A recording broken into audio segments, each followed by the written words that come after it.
Good evening. I hope we all had wonderful Thanksgiving celebrations with our families and friends. Every so often, people will ask you this kind of question. What is your favorite book? What is your favorite restaurant? What is your favorite Polish food? I don't know. All of it? What is your favorite place to go to for vacation? What is your favorite band, movie, and so on and so forth? Fill in the blank. And on some level, it's kind of an unfair question because it's not always easy to pick just one thing. Have you ever wondered what was Jesus' favorite book in the Bible? If you were to guess.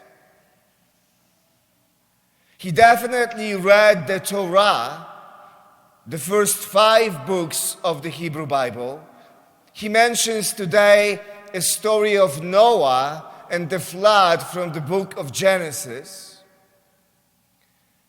He prayed with the Psalms, and most likely Jesus knew the Psalms by heart. Most of them, if not all of them. He enjoyed the books of wisdom, and many of his teachings and what he had to say is found also in the books of wisdom. But I would suggest that his favorite one was the book of the prophet Isaiah. He quotes Isaiah more than any other prophet. He goes to the book of Isaiah more than any other book in the Hebrew Scriptures. He saw his life, his mission, his purpose in the light of what Isaiah had to say 6 centuries before.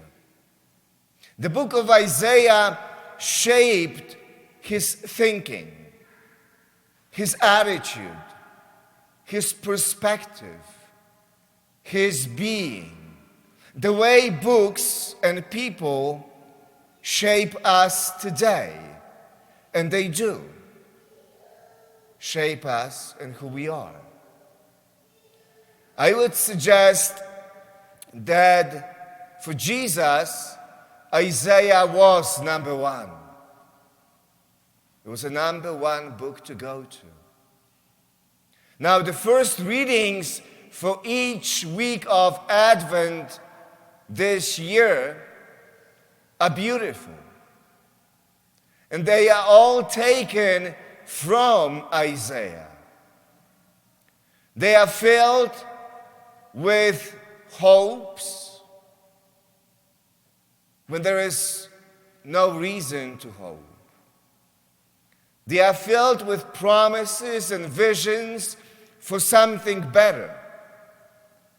The way we hope in our own lives for something better. For something that is not here yet. And that is what we hear in today's first reading.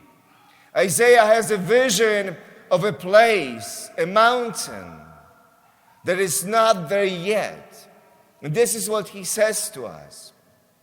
In the days to come, in the future, the mountain of the Lord's house shall be established as the highest mountain and raised above the hills.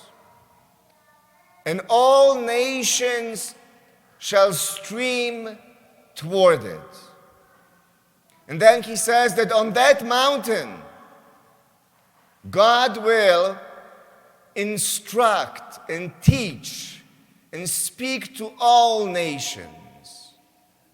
And they, in response to that instruction, will do something very specific. And Isaiah continues, they shall beat their swords into plowshares and their spears into pruning hooks. One nation shall not raise the sword against another, nor shall they train for war again. So, in that vision, the swords are turned into plowshares, the spears into pruning hooks. The instruments of destruction are turned into instruments that help us cultivate the earth. The vision speaks of a place that God desires for his people, the world that God intended to be, a community of peace, harmony, and non-violence. And this was also the vision of Jesus. He put that vision before the people of his time 2,000 years ago.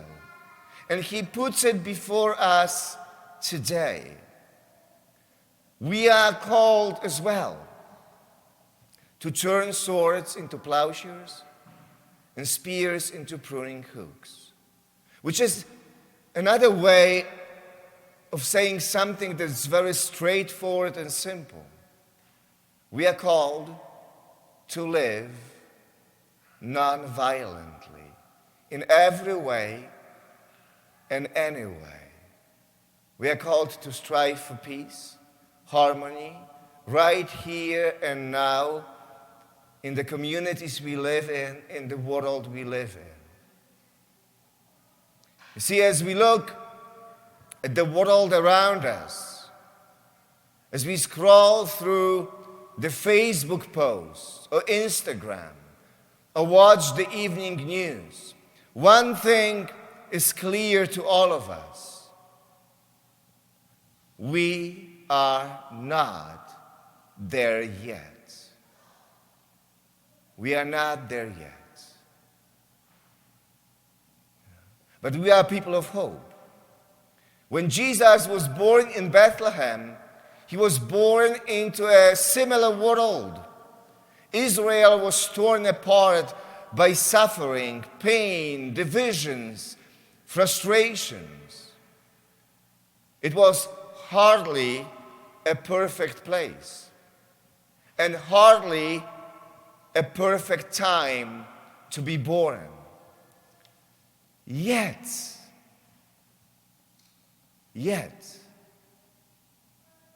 Jesus devotes his entire life to one thing.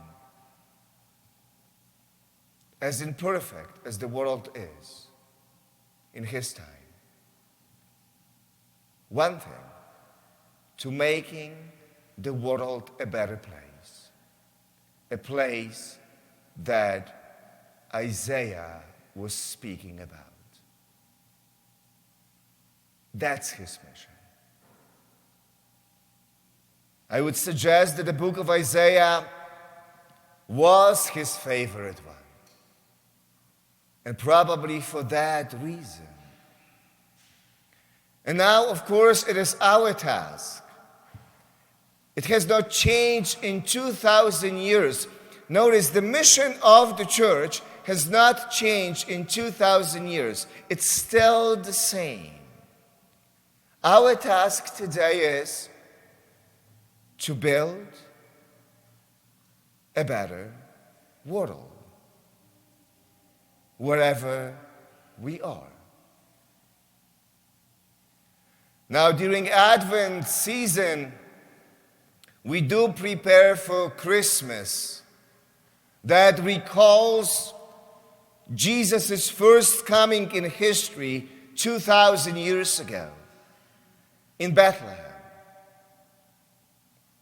Now today, the gospel speaks of the second coming of Jesus. Jesus reminds us that we should always be prepared for his return, even though we do not know the time nor the hour. He says, be awake, be ready, do not fall asleep, be attentive.